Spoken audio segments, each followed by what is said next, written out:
All right, good morning, everyone. We're going to go ahead and get started. Friday, May 21st, 2021, and this is the meeting of our Digital Transparency Task Force. Ms. Lincoln, would you call the roll, please? Brian Brokaw.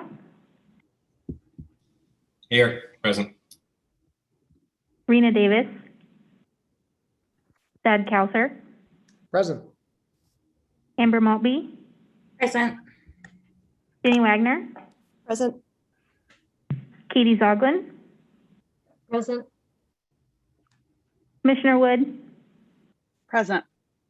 Chair Matich. Present. All right, well, it's an exciting morning for us. We have a draft report after all these months of hearing information and from staff and from various speakers. So my thought before we start getting into the agenda today is that we would use today's time once we get to item 3 to allow task force members an opportunity, and we can just go sort of one by one, section by section, offer your comments, feedback. We'll collect that information, talk about it. It'll provide direction to staff. Staff will go back and most likely make some edits and additions, maybe some deletions to our recommended report. We are scheduled to come back in June and approve the final report in June. That's, you know, I would like that. we set out under our timeline to make that happen in June. I'd love to stick with that, but if we need an extra month based on some additional feedback that we get, then that's not the worst thing in the world. You know, the goal is to get this right. So I'm flexible on that. But that's just to give you a preview of how I'd like to approach item 3. And the final point I would make is as we go through item 3, I'm going to call for public comment section by section, meaning the first section about the ad archive, we will have our discussion about that, then we'll call for public comment on the ad archive, and then separately have a discussion on the recommendation to study disclaimers, and then have public comment on that section after the conclusion of our discussion. So heads up procedurally how I'd like to have it go today. Before we get into our agenda, did any of the task force members have overarching comments or questions that they had? Hearing and seeing none, we'll go ahead and proceed to our agenda then. Item 1, do we have any public comment for items not on today's agenda?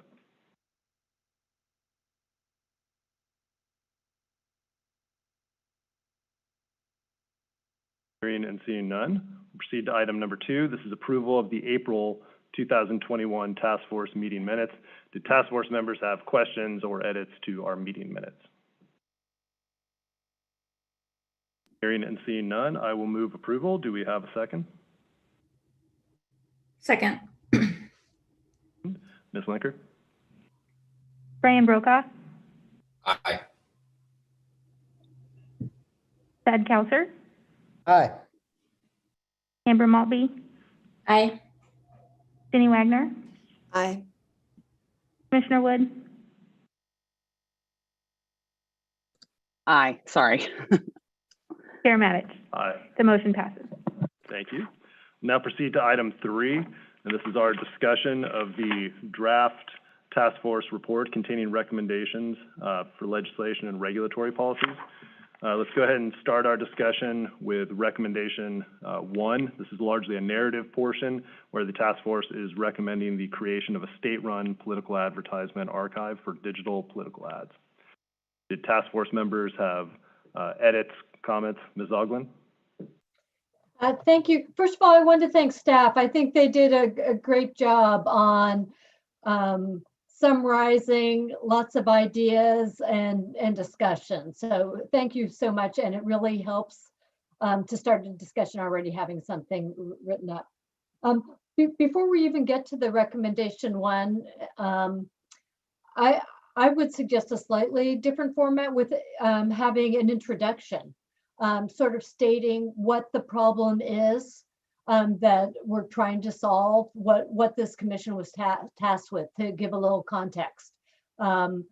Just because I assume the audience for this recommendation will be obviously both the commission, but also the general public, so that we're given a context, and then it'll help. You know, they may not need to go into so much detail as to some of the individual recommendations. I think that's a good point, Katie. And in fact, we tried to, for purposes of the meeting today, just bring to you the recommendations portion, but just to give you sort of a preview, the actual report will have a cover letter, which will do much of what you just described. It's, you know, what is the point of this? Why did we set this up? What are the things that we were looking at? So just sort of a cover letter that goes over that big picture portion. And then as appendices to the actual report, we will also have the minutes from our various meetings and some information, more specific information from the various folks that came and spoke with us. But what we have here today is sort of the meat of our recommendations. But your point, a great one. We'll do that. Thank you.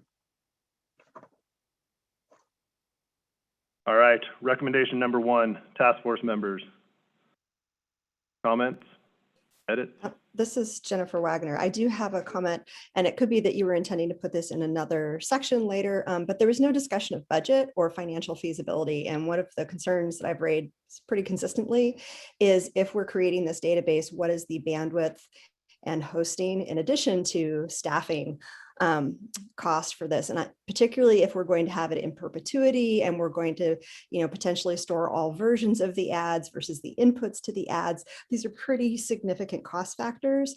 And I was just curious where a financial assessment or a budget comes into this process. Our staff is actually currently looking at that. I know you have expressed that concern a couple times. We've also heard from the speakers who have done these types of archives that the costs were minimal. So I've asked my staff to go back and look, and essentially where do they come down? Or, you know, is their view going to be consistent with the experience that other folks who have done this have articulated to us, or is there some reason that it would be, you know, more expensive for us to do it?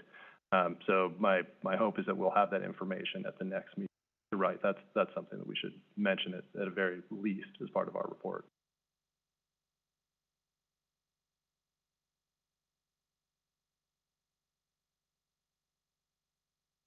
Well, the only thing that I would say that stood out to me that I would like to see added to this first portion about the creation and the reason we would want to create the state-run archive, and it's a point that was, I think, well made in our comment letter from the Campaign Legal Center, which is just adding that another purpose, another benefit of creating this type of an archive would be to assist enforcement. I think it's important to mention as part of that, so I would suggest that we have that added as well.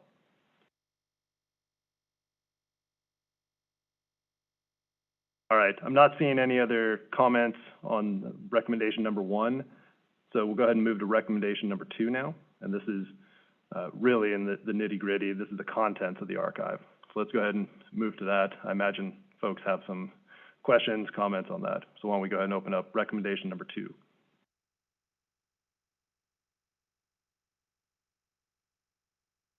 Thad?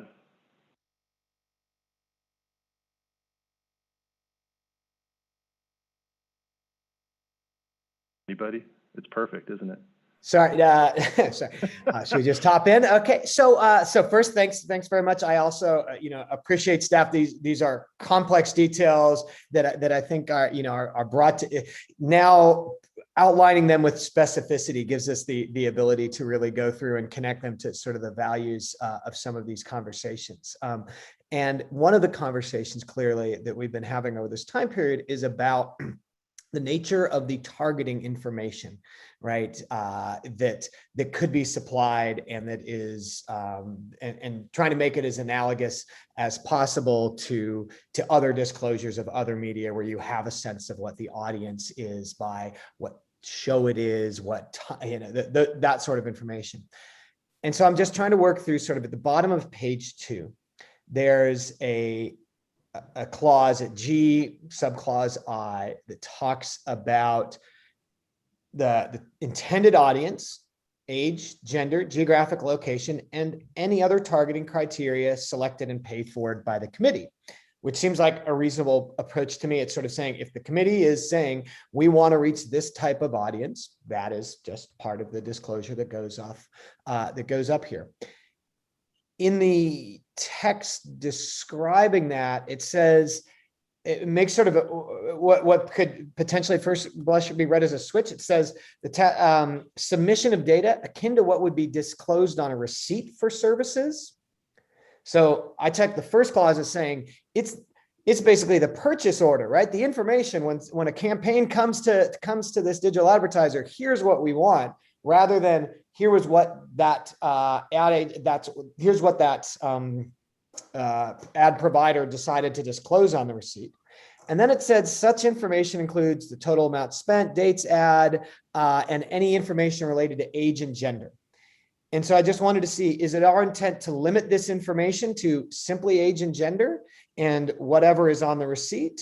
Or is it our intent to have that intended audience information be other targeting criteria selected and paid for by the committees? Things that could give a richer sense and thus an ability to respond to that speech for other political competitors. Yeah, speaking for myself, I think this was a tough one. Even I went back and I watched again our discussion and watched again what we had heard from the various platforms.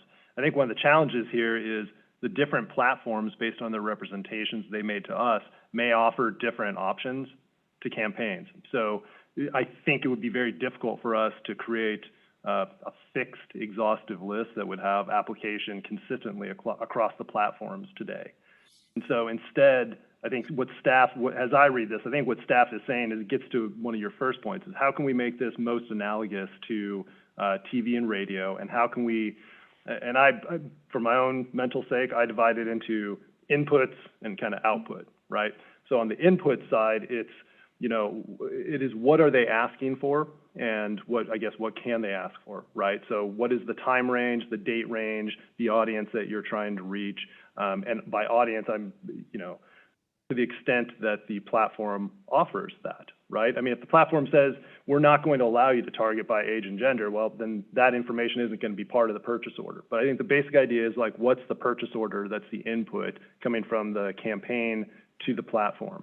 Then on the back end, I think we want to have the impressions to the extent that that is known. I think that's more complicated because I think when if you just think about how this is going to work, a committee pays for a digital ad. They will have the information that is the input. This is what we're asking for. They are then, under our recommendations, skipping forward a little bit, going to be sending a copy of that ad to the archive at that time. Well, at that time, the number of impressions may be relatively small. They haven't actually run it yet. I think what I have heard from our discussions would be preferable to be able to access those impressions at some point to see how effective essentially was that advertisement, right? I think in thinking this through, and Commissioner Wood and I were talking about this yesterday, I think that's actually complicated. And one thing that Commissioner Wood, and feel free to hop in here, I think your point was, for impressions as part of the archive, what we want is the committee to disclose the ID that the platform attaches to that ad, so that after the fact, I mean, it could be after the election, after a certain number of days, you could go back and through the archive access the data on the number of impressions. But asking the committee to provide that at the same time they're sending the ad doesn't make a lot of sense, because it hasn't been put out there. Thanks for clarifying that. And I think that to me, that is totally consistent with your explanation, and the strategy here is totally consistent with the language in GI, that language. It's about the purchase order, and it's about the targeting criteria provided by the committee. So if this digital ad provider says you can target people who follow Joe Biden and share a lot of videos about cats, then and the campaign comes to them with that, then you provide that information in the archive. If they don't allow that targeting, you don't. That purchase order and that intention, to me, is consistent with that clause, but it's not consistent with the following paragraph, which says it's about the receipt and it's about age and gender, right? And it just those two, the clause that was written and the paragraph that followed it seemed intention to me, and I think your clarification makes me clear that it's really that clause that's written that's what at least some members of this task force would favor. Thank you. I appreciate that. Commissioner Wood, were you about to pop in? Yeah, and then I saw I've got you guys on gallery view, and Brian Brokaw went green, and so I thought he was going to say something. So I agree with what Thad's saying, that the paragraph that follows seems to limit the interpretation of subpart I, and I don't think we want that, because I think, well, at least the three of us that are talking right now, kind of like this idea of something that could be, I was thinking maybe we would, it's always tricky to put too much specific language, right? But I was thinking we could put something like, right, such as specific pages liked or followed, including any targeting bundles that platforms make or create in the future, right? Because it might be that the platforms that allow this kind of really precise targeting would try to help the advertisers maintain, like, I don't want to say it like this, but like hide a little bit of this information because, right, people feel like it's their strategic advantage when they're selling their consulting services and all the rest of it. So that like the platforms that do this might say, you know what, we'll bundle some of these for you. And so you don't have to buy people who follow, you know, the NRA and Sarah Palin or NARAL and I don't know, AOC, right? Instead, we're going to sell you a bundle that just says liberal women or conservative men or whatever. And so we might want to kind of think down the road to what, like how platforms could respond to this to kind of aid the advertisers. I don't know. It occurred to me as Thad was speaking that we might think one step down the road on that, but maybe it's too much. I don't know.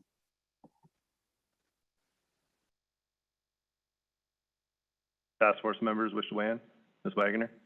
Yeah, I actually have some notes in it about what the bottom line is in terms of people purchasing and trying to hide who it is that they're reaching so it doesn't have to be disclosed. And I think there is a danger in getting too specific around what the current standards are versus what the standards might be. So for the output side, I definitely think that terms like interaction or engagement versus impressions, click-throughs, that kind of stuff could make a little bit of a difference. And so if we can think about some terminology for the front end as well, you know, maybe we give examples of like today it means these things so that the intent is kind of like we aren't, you know, the intent is that we want you to have to report everything that you could potentially request or track at the other end.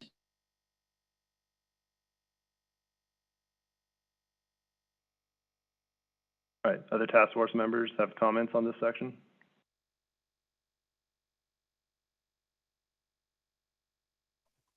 Logland?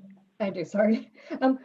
One thing, and maybe it's captured in recommendation 2, but I wasn't entirely sure. We had discussions about capturing all versions of ads. And so maybe there's some language in there that already captures it, but I didn't see it. But so just wanted to highlight that. And then if you're welcoming comments on other parts of that section of recommendation 2, I had a few. I am, but before we get to that, let me just respond to your first point. So the last time we talked about this, I think part of the tension with the variation question, as I will just call it, is that the platforms don't necessarily maintain copies of all those variations, and it's not clear from any of the information that we have that the committees receive that. And just bear in mind, the obligation here is on the part of the committee to provide information to the state. So there's a practical technological limitation on us doing what I think in sort of a, I guess, ideal world, perhaps, from a transparency standpoint, you would want every single variation that was ever put out there archived in one place. I'm not sure, based on what we've heard, that that's possible. So instead, what we did is we go back to, and this is reflected in recommendation 2.1A, that the obligation is to provide copies of any digital ad that meets the definition of the standard in the government code. So if the committee prepares and asks multiple versions to be put out on the platform, that would fall within this. If there are multiple variations that are created independently of the committee, that is not something that either technologically or legally we could impose that obligation on the committee. Okay, So that's how we've tried to go about as far as we can on that, I think. Okay, thank you for that clarification. Then under recommendation 2, number 4, A, accessibility across levels of inquiry. I would suggest instead, it says the archive should be easily navigable by the average voter. Instead, to put every voter.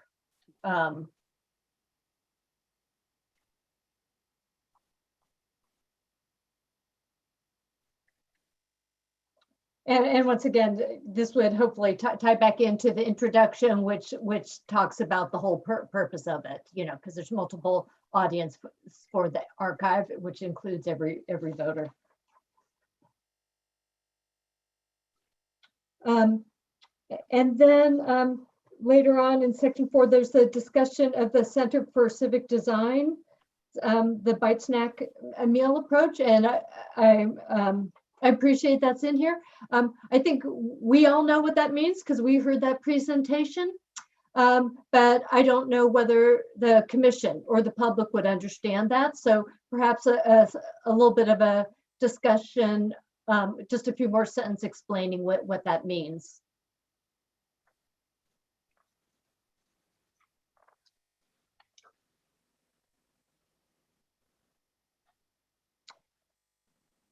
Okay, then on paragraph 5,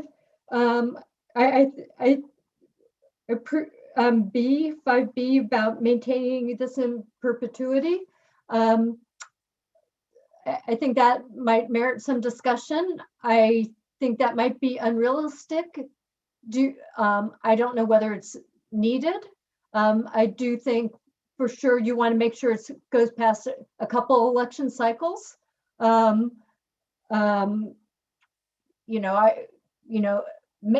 we do want in perpetuity, but that's a long time and that's a burden on staff. And is anyone ever going to use it? Is it worthwhile, to keep?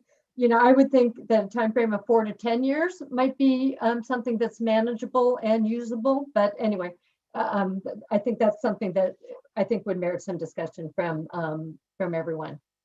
That's all I have right this second. So. Right. Great. Well, on the timeline, I agree with you. I think it's one thing as sort of a big picture goal to say, oh, it'd be great if we had this forever, but there's, as Jennifer pointed out, there's going to be a cost to that, undoubtedly, that we need to be mindful of. And 4 years, when we picked a minimum of 4 years, staff pointed out that that's the standard record retention requirement in the Political Reform Act. So we just kind of defaulted to that for purposes of getting this discussion going. But I think your point is well taken there. So do other task force members have specific thoughts on the timeline? Yeah, I mean, I just want to say I agree with you and Katie. I think, and I think 4 years is the appropriate timeline because it is consistent with the current record keeping requirement. And then one thought I had was, I'm sorry, Jennifer, I don't know if you had your hand up, but one thought I had was if, like, I forget how long people's terms are, right? But the term plus the length of the campaign might be right. So we might want to go like a minimum of whoever serves for 4 years plus like 2 to capture like all the campaign time where all the speaking would be happening, right? Before they're running for re-election. Because if they're running, October of their election year, they've just served a 4-year term, things are getting scrubbed from their last campaign when they were really doing a lot of advertising. Well, we do have, for statewide elections, for state Senate, is it 4 or 6? But for US, it's 4. Okay. For US Senate, though, it's 6. So then does that mean you want 7 years? Even though these are for statewide campaigns, I don't know.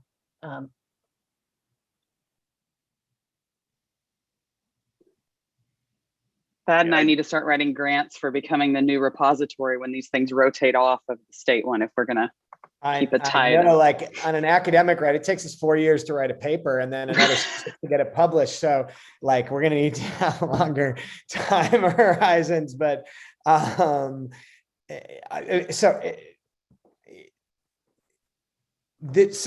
let me make sure I'm understanding this correctly. Is this the statewide repository holds on to these things, onto these ads for only 4 years? I mean, I think there's a long distance between 4 and perpetuity. And I think if someone and I think like, so technologies change, but like data cost is gets cheaper by Moore's law every 2 years, right? So we keeping the statewide repository, like the cost of setting it up and managing it, and everyone's time costs in putting anything on are massive. The costs of keeping something are minuscule. And so for me, I think as long as technology doesn't change, and so if we're thinking about like a 25-year timeline, that kind of retention of records sounds like a very reasonable way to go, because the incremental costs of keeping those records for another 25 years are very low. And the ability to say, here's something you said in your campaign last time you ran for governor, or here, like I can see for the public a lot of justified reasons to go back into the 10, 20-year time period. Maybe not 200 years, but destroying electronic records that don't cost anything to keep doesn't seem to me to make sense. There also is, maybe an option for the format to change. I know that obviously searchability and usability is something that is highly important to a number of folks, including us on the task force. But maybe transitioning after 25 years or whatever that period would be to like a PDF format, or maybe like some format that is not something that is as user friendly, unfortunately, but would still allow for some element of search, and maybe the data cost would come down. I mean, I think obviously for statewide, and that's your point, we are a cloud provider too, so there's many data centers being built across the US by us and many other folks. So I think that will continue to expand, but there just may be formatting options so we can kind of move things into an archive after a while, or maybe go very old school and print them, keep them somewhere. Yeah, and I agree with Rena's comment, just because having worked for a public entity and having to try to find or retain information from a long time ago can be very problematic if the software you used is being replaced, and then to have the burden and expense of maintaining that software for a system that's no longer used is very burdensome. So anyway, I would just, it's from my experience, even as a layperson working in kind of the tech area, I know that that's just something that runs in when technology gets antiquated. It can be difficult, and it's like an old car. You got to start building parts and fabricating things and coming up with solutions. So that might be something to think about and consider as well. But I'm sure the folks I know their work's much more well equipped to handle the minutia of that question. So in terms of giving direction, more specific direction to staff for our recommendations, if instead of beginning with a statement that we think that the archive should be maintained in perpetuity, perhaps instead of saying in perpetuity, the best case scenario, our recommendation would be that they be maintained as long as is technologically and financially feasible, but in no event less than, and we've kind of followed that format the rest of the way through. And the only question is the less than, no less than 4 years, which I personally, I like the consistency with the other requirements of the Act. We could go to 6 years, but I just think it can be confusing when we have different record retention requirements within the same body of law. And so, and I also, I think, Commissioner Wood pointed this out. I mean, I remember when, a very long time ago, when I was a law clerk, I was asked to research a ballot measure from, the early 80s, right? And I had to go to the UC Hastings, houses that information, thankfully. It's, at some point, SOS was maintained, and then, at a certain time, it gets kicked over and housed by academics and other folks. I can foresee the archive evolving in a similar fashion. At a certain point, academic institutions or other folks may take over those records and provide that. So just a thought. I don't know that we need to today solve how we're going to transmit those documents in like 30 years to the extent they're in the archive. That's actually a really interesting idea. Maybe, there's, Golden School, several of the universities of California, the public institutions, could take on that. As a Hastings grad, Commissioner, I appreciate that, that you used our library and that we were useful. Yeah.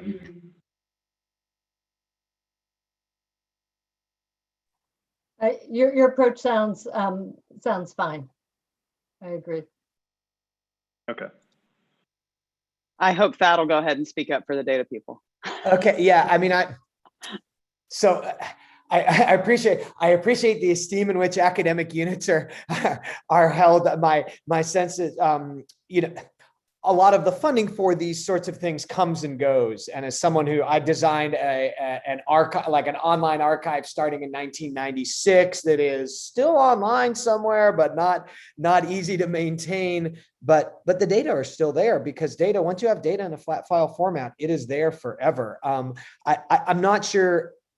I think if the state is going to create this database, then maintaining it makes a lot of sense and is open to the widest public use of California. I love the fact that for campaign finance now, we just go to the Cal Access data set. It's a newer data set, it's a newer online format. The first one lasted about 20 years. They created a new, much more user-friendly thing, but it's there on the California Secretary of State, taxpayer funded, for all to see, not something at one individual academic institution.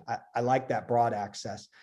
On this point of sort of PDFs, and my sense is that it would cost a lot of money to convert everything to PDF, and that moves in the opposite direction of what has been happening in these public records, which is that the mode has been, the grants and on the big projects have been to move things from PDF to searchable records. So congressional records are now really well searchable for much of the history of Congress, and that gives people, truly an open access to the records of what government does. I think moving in that direction rather than away from that direction to close some of these things off. And if there is technical expertise about folks who've been involved in setting up state archives for campaign finance data or lobbying data, who would want to weigh in on what a projected lifespan of a database, a searchable database is, that could be very useful in this. Right. Wagner? So I want to second the idea that I think actually having staff look at the costs and what's considered maintainable technologically and financially is important, particularly when you look at the larger data files and more complex formats and how that's going to have to be converted going forward. I don't think anything should be saved as a PDF. I totally love the idea of the database being archived somewhere that maybe it isn't always maintained online with the same front end as things changes. So thinking about how that sunsets is important. I appreciate the 4-year term, but because the state legislature allows under term limits 12 years of service, I'm going to push that we consider the 12-year as a better time frame to look at, because that way, if someone is consistently running for state office, it's across that time frame. I realize it's much larger than the 4 years, but I actually think it probably is important in thinking about candidates across time, particularly for how many people end up serving in multiple roles. So I'm just going to throw 12 years out there as something to look at.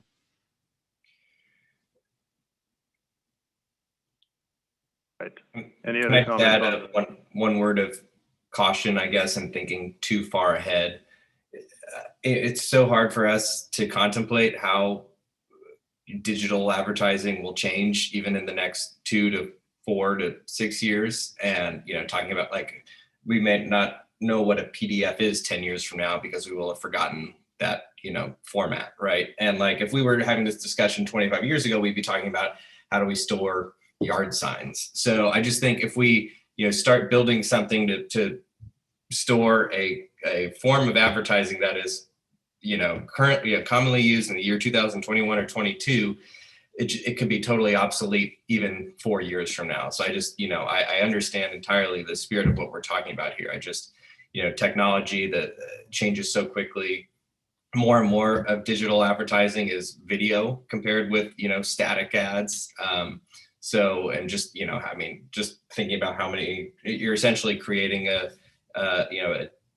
TV advertising sort of storage database, considering how much video you now see as digital. So I wanted us to be mindful of how technology can and will continue to change. So we're not building something that's not usable, in 10 years or 15 years. Yeah, no, I think that's a good point, and it's also, it's probably a good time to just big picture. What we're doing here is we're providing recommendations. Ultimately, these are our recommendations that will come to the commission. Assuming the commission approves them, they then go to the legislature, and the legislature is going to be the ultimate arbiter on whether the archive will be created, what is the appropriate amount of time, and what is financially feasible. And I think, I appreciate, Ms. Wagner, your comment about, can we just have staff figure out what the right length of time today is for data? I mean, staff could say in perpetuity is great, but when it gets kicked over to the legislature, they have folks over there who may have a different view. So that's why I think if we position ourselves as, our recommendation is it should be kept for as long as possible, we cover both ends, right? As long as the money is there and it's technologically possible, maybe perpetuity is what we end up with. But I wouldn't want to say 12 years and knowing later on that we find out that it could have been 25. That's part of the challenge here too, I think. So is that an argument for not putting a minimum number here? And just saying, we think it should be maintained as long as technologically and financially feasible? Well, if you're asking me, I think we should establish a minimum. I think that's actually important. I think it should be, I think we should think about a minimum number, but there should be some rationale, a specific rationale for why we picked the minimum number. Do you think it's outside of our statutory jurisdiction? I mean, I guess if they're going to amend the PRA, it won't matter, but just to say, to depart from 4. I mean, when we spoke yesterday, you seemed pretty into 4 also, but like, I definitely think I'm interested in knowing what our governor said when he ran for mayor 40 years ago. Like, people are held accountable for the things they said. I mean, think about all the stuff Joe Biden said about crime in the 80s and 90s or whatever that he had to answer for down the road, right? And so I just wonder if we should really reconsider that 4 years. What's hard is knowing the anchor to tie it to, right? So Jennifer Wagner says 12 because that's like a term limit, but of course, then you could go to the Senate. Like, say you're 12 in the Assembly, you could do 12 in the Senate, right? And then you could go and do a couple of terms as governor. 12 combined. Oh, 12 combined. See, 12 I don't. combined. I've been here a decade, y'all. More than a decade. It's terrible. Anyway, whatever. Like, we're looking at like at least 20 years in state office if you max out in the legislature and then go to the governorship, right?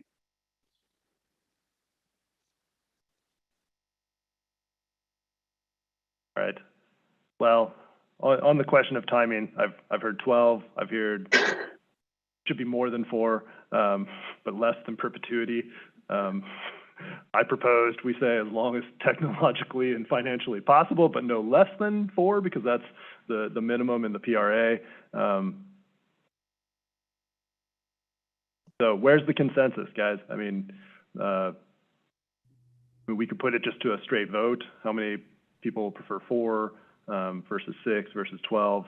But as I said, I think we need to have a pretty solid hook to what that number is. To your point, Commissioner, and the fact that the legislature is going to take this up, it seems like I really do like your suggestion of, at least 4, but as long as, feasible and maybe tweaking that language. Obviously, we'll go through some changes. And so perhaps whatever the legislature decides is the right number, a number of folks will be, kind of having meetings with them, trying to educate them on their opinions around this. So it's not as if it's the last time that, this will come up, and it'll be a wider audience at that point, with all of their constituencies able to weigh in. So just one plug for kind of what I think is more of like striking a middle ground, because there's some gray area that allows for some massaging. Yeah, I'll weigh in and just say I agree with that, and I'm actually going to backpedal a little bit on my earlier comment, because Thad's comment reminded me that the Secretary of State archives the campaign finance reports going back to, forever. So I'm not sure that there's a policy rationale to make it a hard 4-year limit. So I think that making that the not less than 4 years, so at least it tracks with the record keeping, but then, as long as feasible, and then let the legislature work out the details. Seems like a good middle ground as well. Thanks. I mean, I think I'd be willing to come down from 25 to 12, hearing, these thoughts about, okay, technology changes but remember here, we're not talking about changing how these things feed in, right? That may need to be updated. We're just saying, once we've got everything fed in, do we just start erasing things or not, right? My concern with 4 is that it sends a signal about what, to my mind, for later audiences, such as a legislature and other interests that will be advocating there, is it sends a signal. What is this about? This is just about, during one election cycle, essentially capturing what someone is doing in real time. And that may be all we're here for, right? To try to do. Or are we creating a long-standing archive that allows politicians to be held accountable for consistent speech across from election to election through changing political eras? Or are we just trying to give the other side something to combat and respond to in the one moment? We may want to only do that, and to me, that would be consistent with the 4-year thing. But my sense was that we had sort of broader goals of creating a sustained record of speech in California elections through a new emerging technology that was most analogous to the other types of state databases on campaign finance and lobbying that we already have. I have just a question, like a point of information. What's the statute of limitations on our enforcement stuff? Because if it's 5 years, then I feel like if there's going to be an enforcement rationale for doing this, then it should be at 5 years. Or if it's 10 years, then it should be as long as the statute of limitations, I would assume. Oh, that is an interesting point. Can I ask you, while I think about that point, Commissioner Wood, is the concern that it sounds like some folks are articulating here is that it almost seems like what we're concerned about is after 4 years, you're assuming the information is going to be it's going to disappear forever and not be accessible again.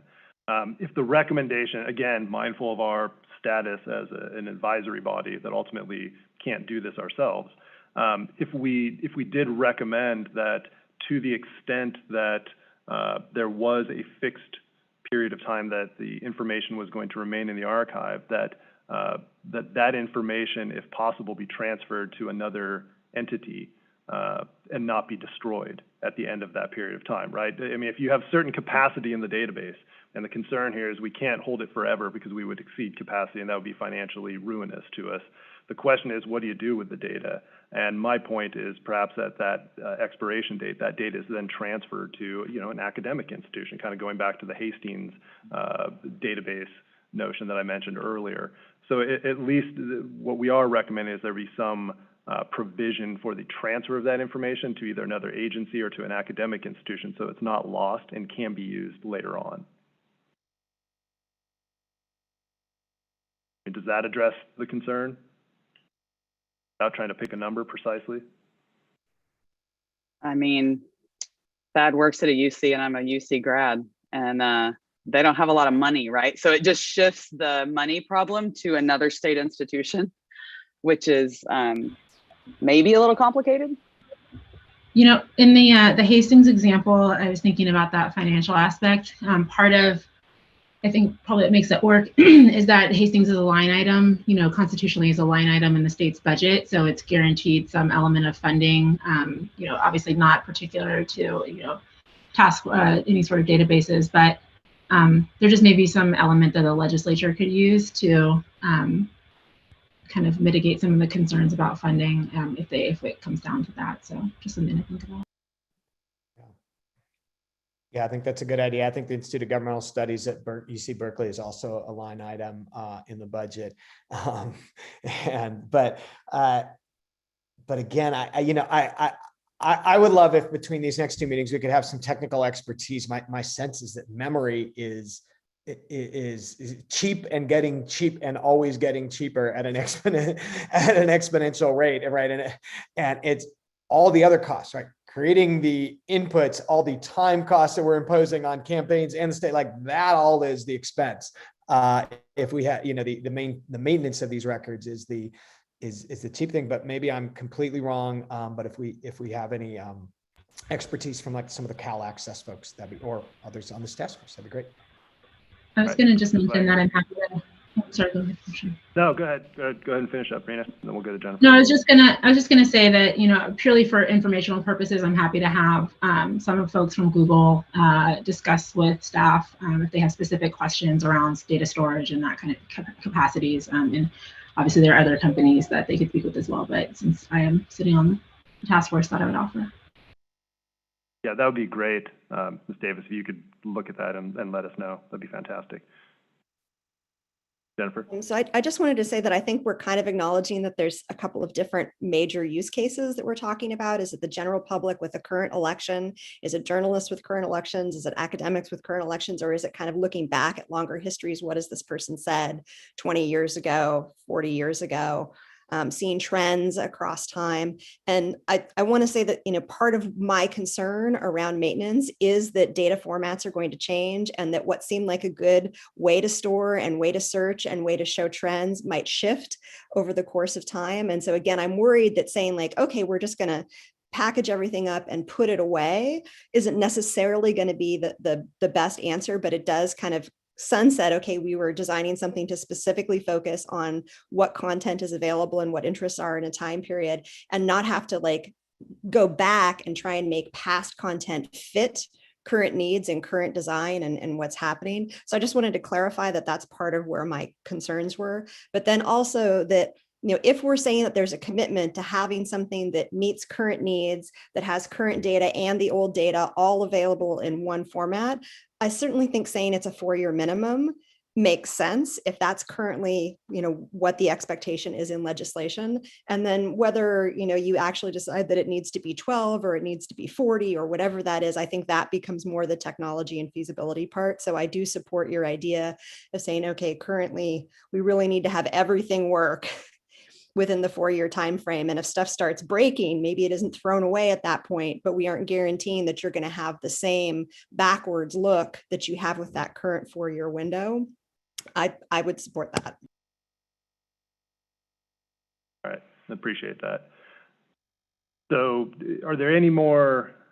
Let's go ahead and I think unless somebody has a burning comment they want to make on the issue of timing, I feel like we have a little bit of homework we need to do for next meeting. Staff has some additional research and some information to report back on. So beyond the issue of timing, are there any additional task force comments on recommendation number 2 before we turn to public comment? I have some. I wonder, oh, sorry, Jennifer, your hand's up too.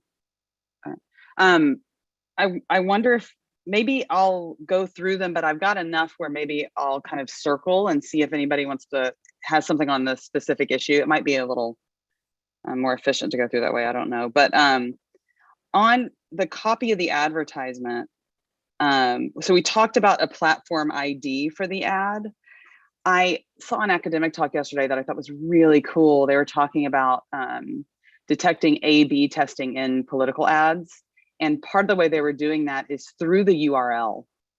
And so if there is a URL associated with the ad, I think we want that too. And I don't know if it's a click-through URL. I think we would maybe need to ask staff to poke into that a little bit. I can try to get the paper, but like they had this UTM code inside the URL that was showing like the different options that were being used. And that was extremely cool. So I don't. Who has those URLs? Sorry, can I ask, like, who would have the URL? Maybe maybe they were getting it from the Facebook ad archive. I can't really remember. I'm sorry. It was 7 a.m. Well, I know the answer to that one. UTM codes are often created by whoever wants to track performance. And so you can ask that a UTM code be included across many different versions of an ad, many different platforms, or you can create UTM codes that then are sort of nested, where essentially you consider them a batch and then can look at variations within that batch. But I think this goes back to my question about inputs versus outputs and what we're really tracking, and how what the person purchasing actually knows about versus what the platform that's sort of selling that ad purchase versus the actual vendors, because the ecosystem of how this happens is complicated. And I think that's one of the things I wanted to bring up too, Abby, is under I guess it's probably see what platform or entity the committee paid. I think we're getting the terminology about platform was a little complicated for me, because what the buyer is seeing versus what the front facing like entry to the ad market looks like is complicated. And so I was actually curious, Rena, if you had any comments on how we're using the word platform and how we're thinking about, this one transaction, when really you're sort of buying into this market where what's tracked and how it's tracked can shift depending on how the ad is handed off. Yeah, that's a great point. And I'm not sure I have a very good answer for any sort of solution, but happy to noodle on it with some colleagues. I think for, you can take, I will use us as for an example, but you can use other internet companies that have presented to this body. We have YouTube, we have search. And so I think what you're kind of alluding to is that you might buy advertisement for Google search, and it potentially also goes to YouTube. I don't believe that that's actually the way that the advertising works. I think you do have to kind of say, I'd like to advertise on YouTube, or I'd like to advertise on search. So I will need to look into that, but if it is such that you wouldn't want to group that by platform, because those are two separate, I don't think we would even refer to search as a platform, per se. We would refer to YouTube as a platform for social media purposes. So maybe there's some thoughtfulness that I can ask our colleagues to contribute around what might be a useful way to couch this. Because I think, like I said, for other providers of this, you have, mobile app, you have Instagram kind of things, you have the core Facebook page. So again, I'm not really sure. And also I think it might differ depending on the company, right? So, even there's Snapchat, there's so many of these things that thinking about how we kind of make it so that it's equitable and encapsulates exactly what we're going after. The thing that actually occurs to me is that it might be better to focus on kind of the ad, but then also for the folks who are reporting it for the committees, if they're running the same ad across multiple platforms or multiple places on the internet, perhaps it's that ad and then places where it appeared. And so it's not necessarily tied to the platform; it's just tied to where they put out this particular ad. So you could say maybe there's the same ad that occurs for us, for another platform, for several other, social media platforms or methods of placing advertisements. So, but I will definitely follow up and ask my colleagues. I've already got an email drafted for the storage question, so I'll include that. Then also in thinking about, so the burden is going to be on the committee to do the reporting. So then Jennifer, would you, if you were running these ads, would you be able to say, here are the URLs that, would you be able to produce those URLs?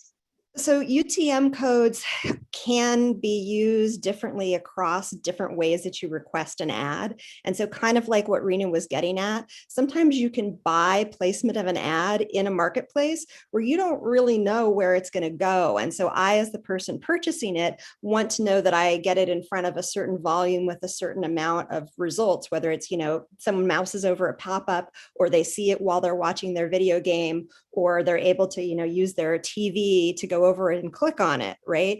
And so the idea that there's a platform is kind of fuzzy sometimes. And so if you put a unique ad identifier into something somewhere, I'm not convinced that that unique ad identifier tracks all the way across to the end of the universe for all of the eyeballs that might actually see that, or hands that click on it, or whatever else you might do with it, drivers that go past it.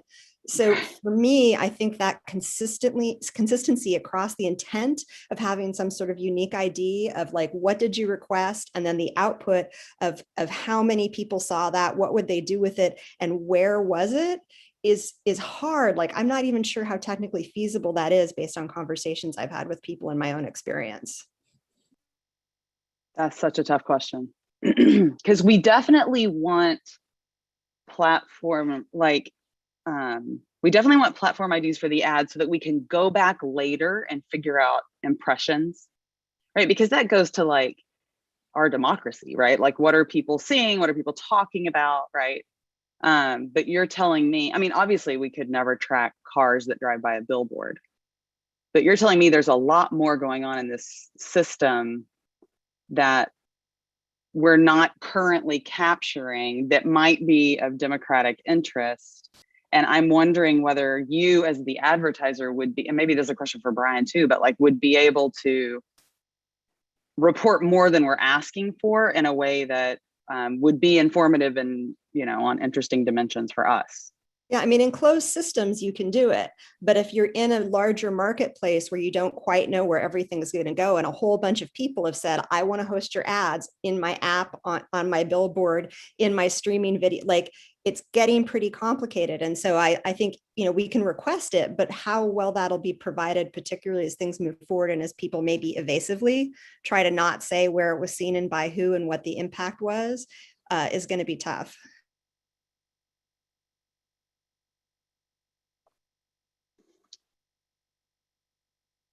Anybody else have anything on that aspect of it? I mean, that feels very fundamental before I move on to smaller things that I had comments on. Well, again, I mean, I think we could talk for hours about the complexities about where and how many people and how the advertisements get out there. I think we need to ground ourselves, though, in what's the practical reality of what we're asking for here. I mean, we are imposing an obligation on committees, and I think fairly so, because it's already part of the act, to disclose essentially the receipts, right? I mean, if we're talking about inputs, it's really like you are hiring a vendor to do a service for your campaign. You should disclose what you're paying for and how much you paid for and who you paid it to. That's pretty fundamental. I think when you know, Jennifer starts talking about, well, you know, the committee may never know this, but, you know, 15 other entities get their hands on their ad and send it out in, you know, 100 different universes, the committee never knows. To suggest that somehow as part of what we're doing today, we're going to require the committee to track that down and report it, I think that goes too far, in my opinion. Now you're creating, I mean, really, as much as I may agree that is it interesting academically, of course it is. Is it interesting for the health of our democracy? Sure. But the effect of that is you're creating barriers to these campaigns. You're driving up costs. And when you drive up the cost too high with some of the things that we do, it makes it harder for people to engage in the political process. And I think it ends up being the opposite of what we intended at the beginning to actually facilitate. And so I think we just need to be mindful of that. And we're asking committees to report basic information with the understanding that we may not be able to get a complete picture through this project. But there may be other ways that, you know, frankly, working in collaboration with platforms and other private entities, we may be able to match up from the archive to these other entities and get a more complete picture that way. But to suggest that the committee has the obligation to put the whole picture together for us at one place at one time, I think is going too far. That's my 2 cents on it. Well, does that also mean that they may not, if they don't know what platform it ran on, then they won't have an ID for it either from the platforms it ran on? Is that right? Or are we, I mean, I guess at this point, it's really just Google and Facebook that even give them an ID. Is that right? It depends on the platform, and I think it really shifts. I think that the difference, the way that I'm thinking of it is that, yes, people will have a receipt. They, in theory, know what they bought, but then the output portion, I think, is going to be tougher to be consistent about, particularly as things evolve. So I wasn't trying to imply that it's the burden of the commission to track all of that, but I am saying that because we've put some things in here that are pretty explicit about the output that they want, what happens when there's a failure to be able to provide that because someone's bought into a marketplace where AI is deciding what that's going to be and reporting back is complicated. And so that's what I was trying to get at, is that unique identifier doesn't necessarily track to the outputs that I think had been listed in some of these recommendations. Again, to the point that we're going to be sending this over to the legislature and they are recommendations, it might be, you know, useful to add something about, you know, applicable, you know, reporting, you know, or maybe there's some kind of squishy language that can be inserted around what sort of requirements are report outs are required based on the platform and the capabilities and, the different, sorts of things that you would even track for that. Maybe there may be instances you can think of something on Snapchat that, wouldn't compute to if you were to apply it to a YouTube, reporting requirement.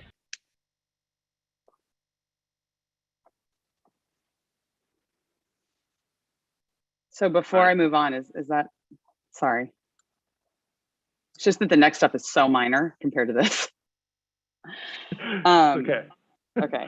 So on subsection 1F, identification of each candidate, including name and public office sought, I think we may want to also say or held, because some people are kind of planning on retiring but might show up in ads, right? I'm thinking, a current governor or whatever, right? And then on searchability, so I was talking, this is subpart 4B on page 4. I was speaking with some folks from the Wesleyan Media Project yesterday, and they were saying content searching is really important outside of just keywords. And so again, like technologically, I'm not the person for that, but we would want to try to make that possible. The difference between content and keywords. Keywords requires somebody to put them in and say, this is what this ad is about, right? And content is like, is this word mentioned, right? So maybe someone thinks the ad is about, I don't know, like abortion, but they also mention the word climate change or something. I don't know. You want to be able to search by both and pull up that same ad, even if it's only one of those is captured as a keyword. And on that same section, I had a note that in particular, knowledge of what happens if we do have some sort of symbol and then someone gets a pop-up and then they can go through the database. I would really want to push for that to be trackable. So it's, did someone view our disclosure? Did someone click through on the disclosure? How far did they go in that disclosure? And that would be, I think, within the design of our database where that content is called up.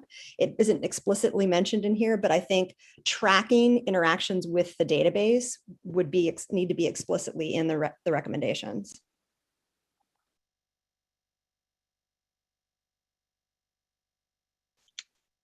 Can I ask a question about that? About what exactly are you talking about? Metrics of who and how often and what they're looking for through the archive? Is that what you're talking about, or something else? So the idea is that if someone gets an ad on their phone and there's a little insignia, are they even slowing down to mouse over it to see what it is? If they see it on their TV, are they pausing it to look at what it is? So yes, essentially it's what impressions and what interactions is our database having? And it's out in the real world, not just people actually getting to the database and messing around in it, but the database in theory is going to be linked to millions of times from millions of digital ads. And so it's more out on other people's content and platforms. How are people being driven to that database and what inspires that interaction?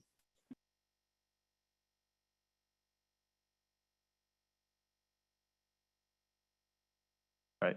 I think I'm just having a hard time of conceptualizing if what we're recommending is the creation of a digital ad archive. And the process we've laid out is, I'm a committee, I pay for a digital ad. Once that ad is formulated, I send a copy to the state. I'm sending a copy of it to the state.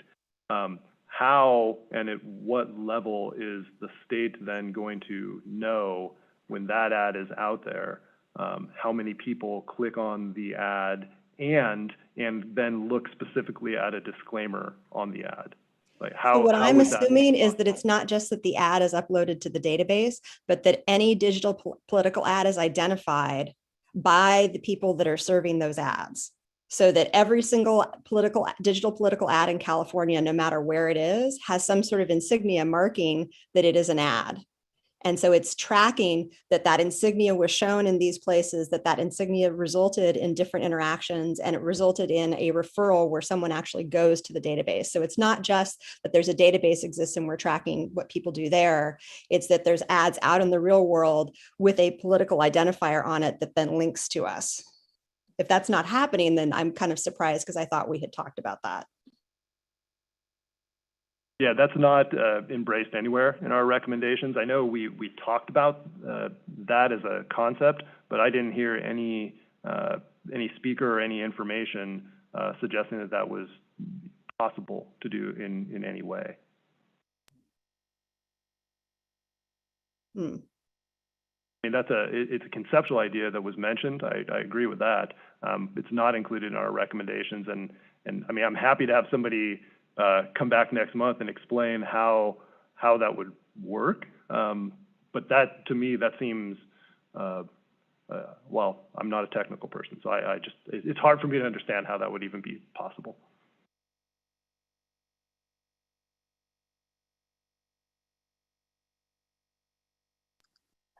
I just had two other small things if we're done with that for a sec, and this is really small.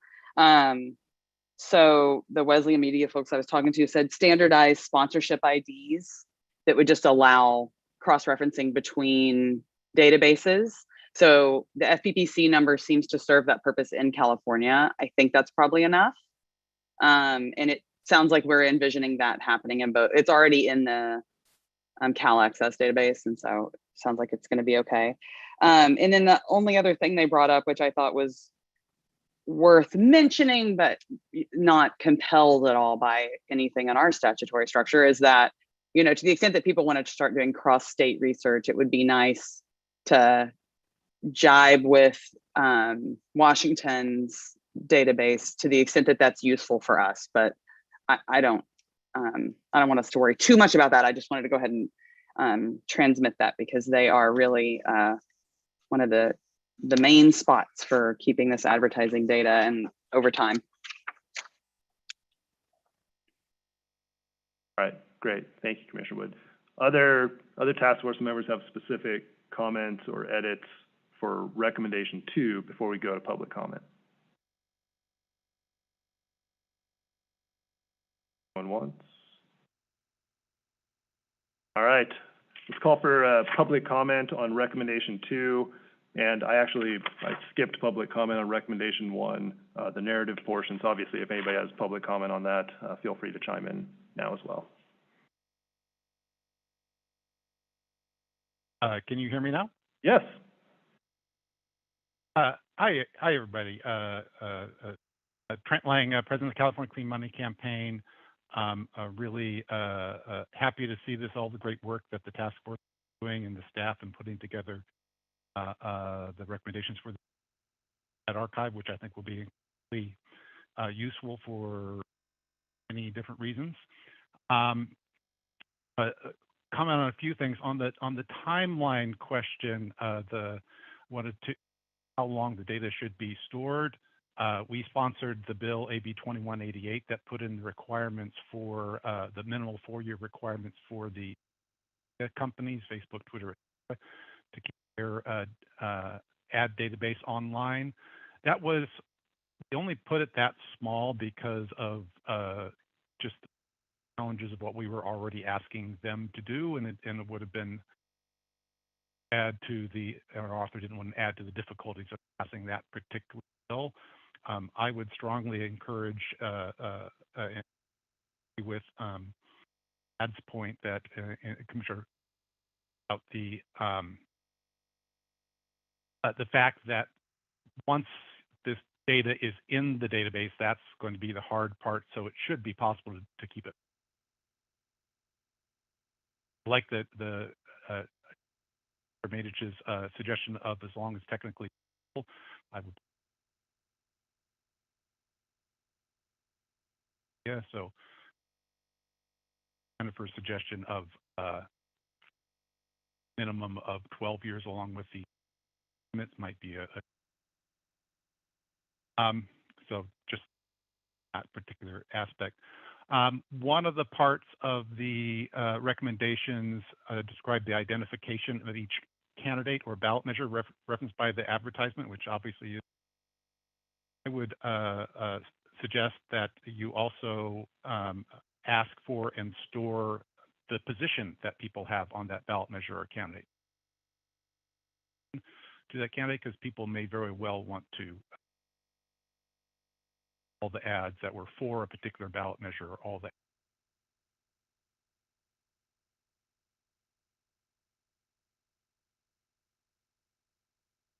lobbying reports. And then in terms of links about what are on the for the disclosure information, one thing that, especially for digital graphic ads in current law, in many cases, it relies on the ads being clickable to a website that has the full disclosure information, including the and the top 3 funders.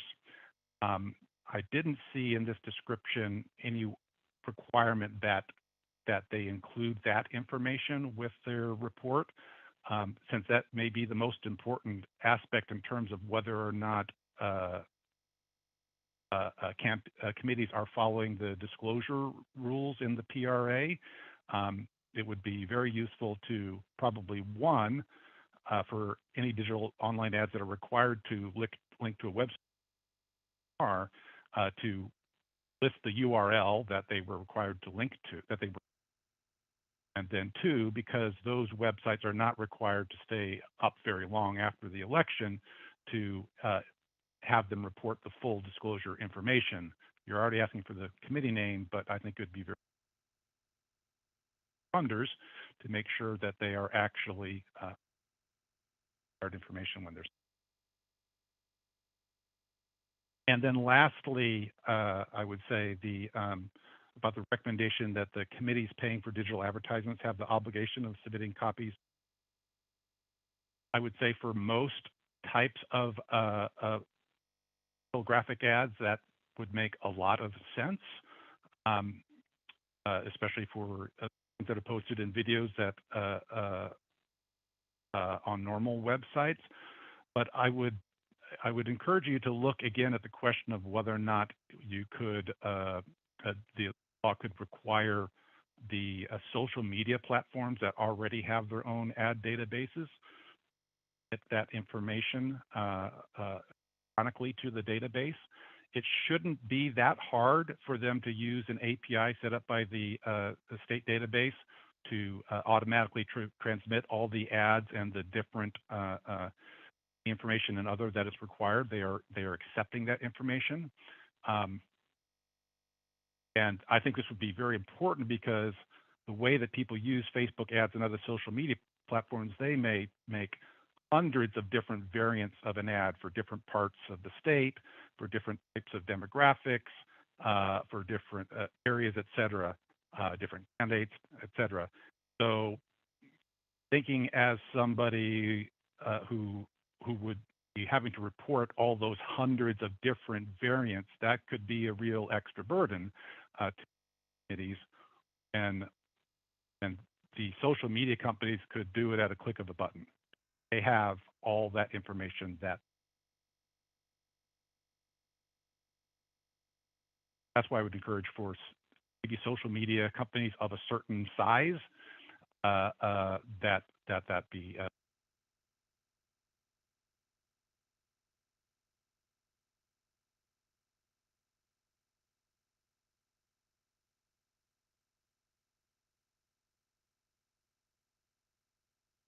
Thank you, Mr. Lang. Appreciate it. Do we have any additional public comment on recommendations 1 and 2?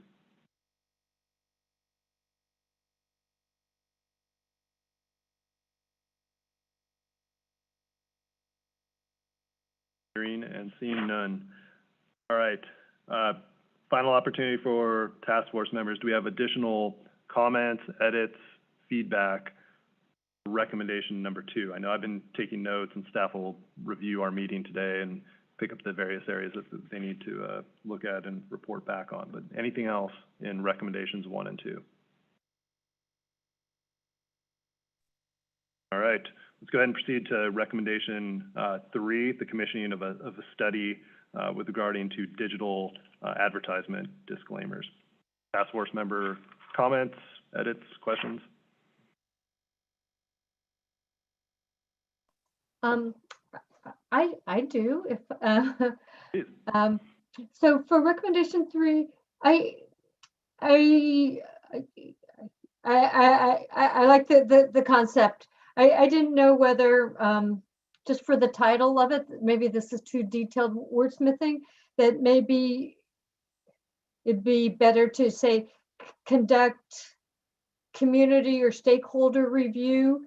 That if you have the community review, that sort of echoes back to language used in recommendation 2, paragraph 4C, or something like that. Because that's the idea, is trying to make sure that it's usable, or conduct community review for usability, or something else like that. Anyway, so that's more an editorial point. And I didn't know if we wanted to raise just a sentence a little bit more explicitly the concept we had discussed, that maybe the icons just identifying as political ads. Just have a sentence referring to that as an option. The clickable icons, maybe going to, or the clickable icons going to the links for the super tiny ads where there's not enough room to put the disclosures required. And I do appreciate Mr. Lang's comments about recommendation 2, but making sure that we have disclosure of the same information as we would for other ads, like the top 3 donors. I think that's a really important issue. And on the super technical thing, the last sentence of the first paragraph, that's an incomplete sentence. So if someone could just edit that, sorry. And I think that's it for my comments for now. But thank you, staff, for that paragraph. Additional comments, questions by task force members? I like that approach of kind of renaming this from a study to we're recommending they move towards a disclaimer. Let's get a design process going, an engaged public engagement and expertise to that design process. I think when I first saw this, I thought study bills usually the end of a legislative journey when you can't get what you want. Let's not start there, but I think thing is, that might be a nice, forceful, or more positive. To that point, and I completely understand your point on that study bill element. I think there are 2 types of study bills, though, right? There are the ones that are very large and maybe not as focused, but sometimes there are study bills that have a little bit more direction and focus to them, and then actually do end up yielding some options. I worry that if they are kind of sent down a road of doing a design, there may feel like there's some pigeonhole around it. But if we're able to wordsmith a little bit more specificity into a study, it might work that way as well. We don't necessarily have a push you one way or the other, but just want to talk about.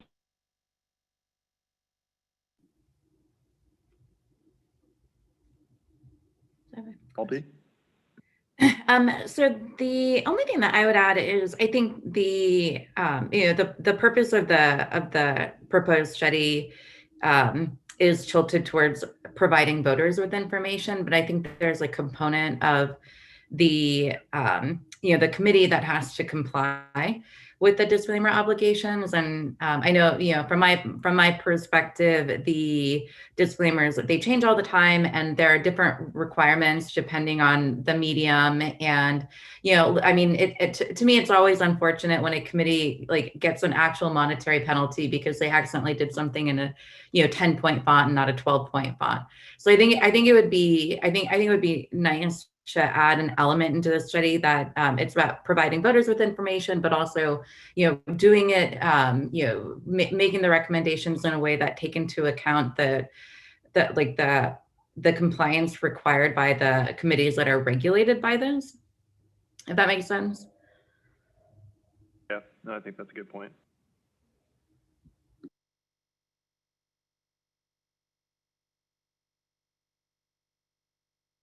Comments, edits on section 3, station 3?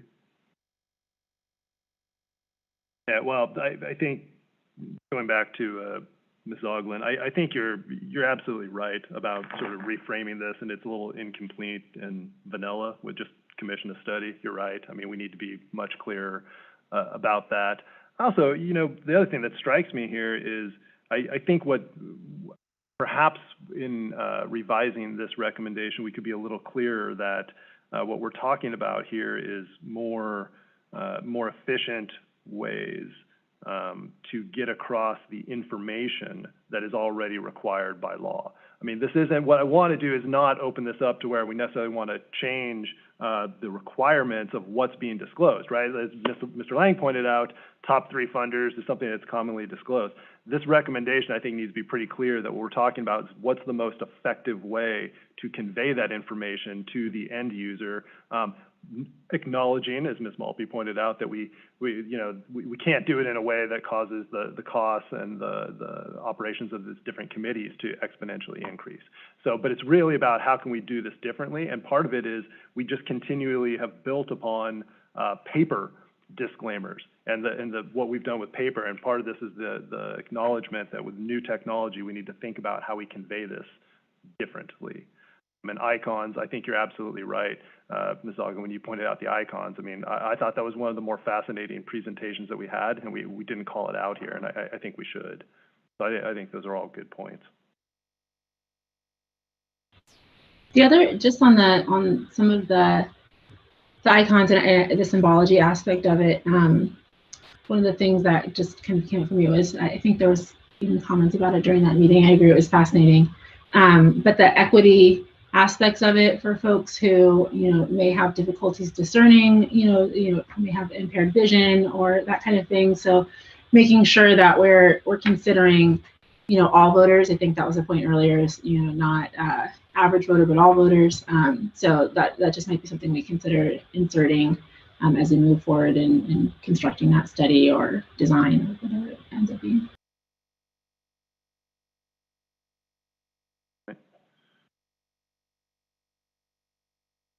All right.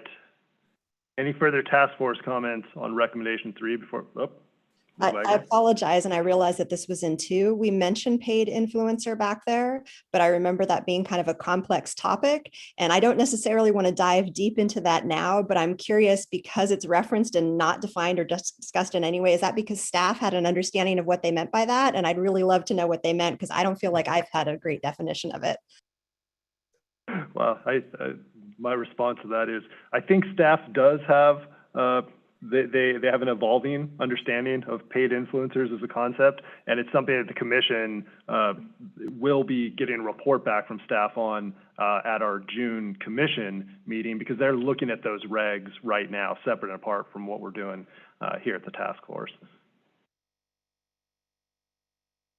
But what exactly they're thinking, I don't have that information. I have to wait till June to get that. Happy to wait. Just wanted to make sure I didn't miss that one. Yeah, that was good. I thought that was sort of like a fake punt. Like, we kind of punted on the issue, but then we snuck it back in. Good to know that there's some more context coming to define that. If once it's defined, then I agree that it deserves to be included under this legal framework. All right. Any other comments before we open it up to public comment? All right, let's do it. Let's go ahead and call for public comment on recommendation number 3. Do you have any public comment on recommendation 3? Hi, yes, Trent Lang again. Really excited to see this draft recommendation to commission a study. Say that partially since, of course, the California Clean Money Campaign sponsored the Disclose Act and follow-up bills like the Social Media Disclose Act that put disclosure requirements into place. Another reason I know that such studies are important is I'm a recovering academic myself with a PhD in cognitive science and a number of empirical research publications. So we've always tried to take an empirical and collaborative approach to design of the disclosure requirements, including some of our own empirical research working with MapLight and other groups, et cetera. But as you know, the legislative process imposes its limitations, and we haven't had the time or resources to do as much research as I'd like. Enthusiastic about the prospect of this.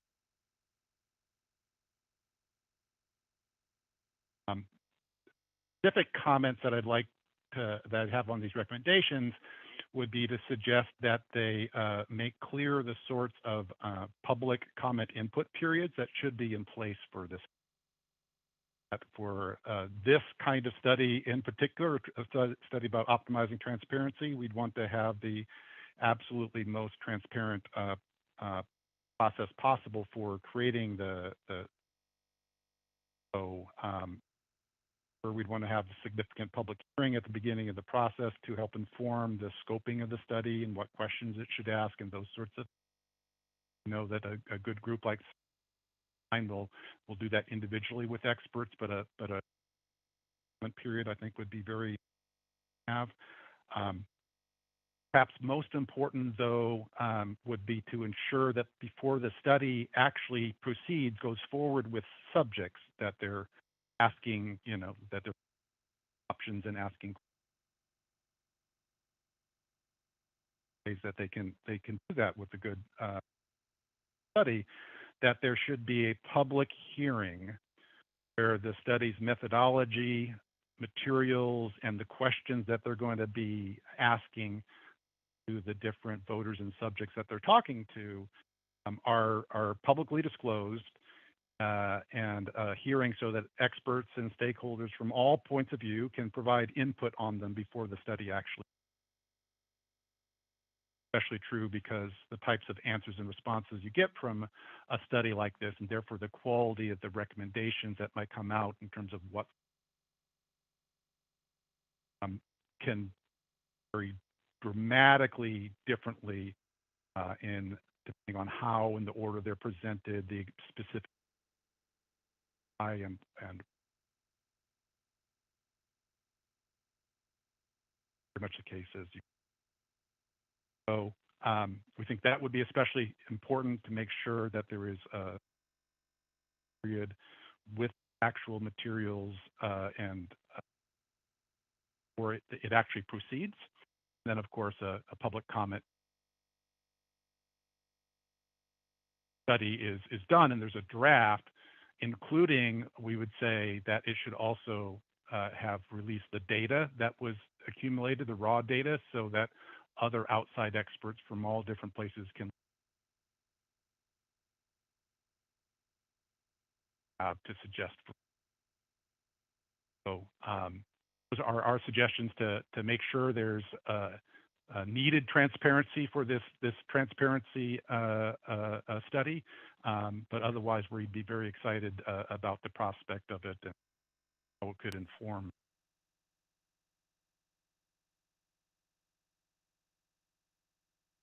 Thank you, Mr. Lang. Commissioner Wood? I was just gonna say, can you hear me okay? Yes. Yeah, okay. So Dr. Lang, we could hear you, but you were cutting out quite a bit, at least on my end. I really value your expertise and your feedback. And so I would really welcome you to send whatever you wrote up to make those comments our way so that we can just have all of it completely. I mean, you were only cutting out about 10% of the time, but it got a little hard to take notes and I was trying to take notes really carefully. So thank you for taking the time to make these comments. And if you could send them our way, I'd be really grateful. Very happy to. I actually had a question for, well, actually is there any additional public comment on item 3? Hearing and seeing none. Now I'll ask my question.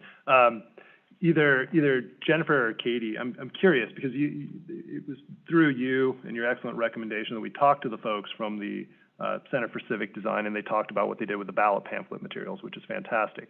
So my question is, when they did that, because we have the benefit of this precedent, did they do public hearings and public comment on the methodologies and materials that they were using in commissioning that study for California? Do you know? So my understanding was that they really focused on best practices within community input. And so they intentionally sought people out. So you may remember that Whitney Queensberry's talked about how they would, accost people outside of grocery stores and intentionally try and get a much more random group than what you would tend to get at public comment periods. And so I can double check what that history is and send more information about it. But I think they actually, in some ways, deviated from defining that process and instead stuck to best practices versus diving right in with what's more typically a government process where you open with hearings and who shows up at the hearings and who provides feedback back. So instead, they really wanted to get users that are less often included in the process, which is more part of that user-centered design best practice versus a government best practice, if that makes sense. Well, it does, and I appreciate Mr. Lang's comments, and intuitively, of course, we need to be doing this in a transparent and open fashion. I guess the thing that struck me, though, was there some danger that by having a lot of public input on very specific methodologies used for the study, that you would somehow taint the study by doing that? Is it not better to have the professionals create the study with some basic parameters and then conduct the study and report back? I guess that was, and I don't know, I'm out of my area of expertise. That's why I'm asking you all for your views. So I think it was that, and I need to get back to you specifically about what was done, but my understanding, which may be wrong, was that user-centered design has a process that it goes through, and they use that process. And so they didn't invite public comment on how professionals do that work. Instead, they invited people to provide feedback through that user-centered design process, which is established. But let me get back to you specifically about what their steps were so I can make sure that that's clear, because it's possible either through the legislative process or through some other process before they began the study, they got more concrete definitions of what they were trying to do. So I'll report back about that.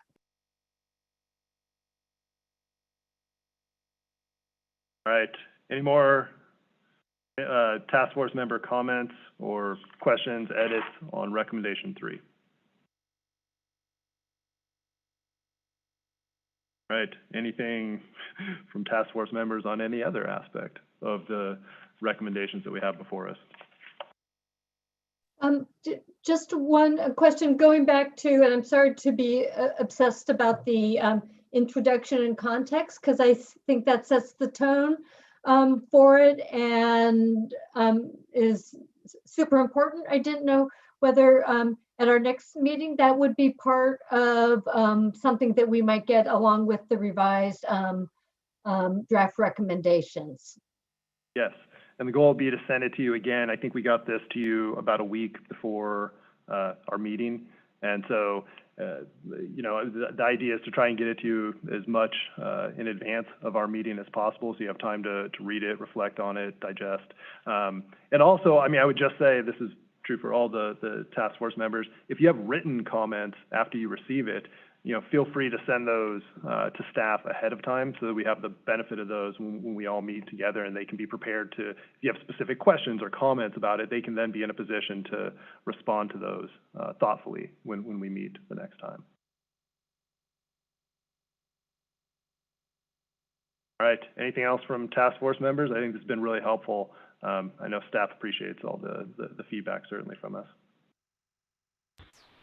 I just wanted to say thank you to the staff for preparing this report and doing such a great job, wrangling a number of different opinions and thoughts over several meetings and a global pandemic. So just huge kudos to you all for this amazing effort. Thank you so much.